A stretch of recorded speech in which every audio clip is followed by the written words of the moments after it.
Gaza തെരുവിലെ ചോര കണ്ട് ഞാനും എഴുതട്ടൊരു കണ്ണീർ കാവ്യം.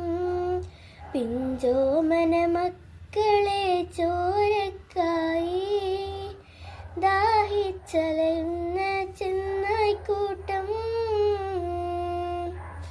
ഗാസ തെരുവിലെ ചോര കണ്ട് ഞാനും എഴുതട്ടൊരു കണ്ണീർ കാവ്യം. പിഞ്ചോമന മക്കളെ ചോരക്കായി ദാഹിച്ചലയുന്ന ചെന്നായ്ക്കൂട്ടം.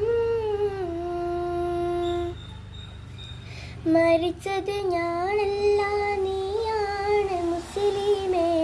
ഫാസിസ തടവറയിൽ അടിമയായി നിൽപ്പൂ നീ. എന്നു തീരും ഈ കണ്ണുനീരിൻ മോചനം നേടുകില്ലേ? ഫലസ്തീൻ ചിരിയെന്നത് കാണാൻ കിനാവല്ല, അറബിപ്പൻ വിളയുന്ന കാലം വരുന്നുണ്ട്. തഖ്വ കൊണ്ട് നേടിടുവേ ഫാസിസം കരയുമെന്ന്. ഗാസ തെരു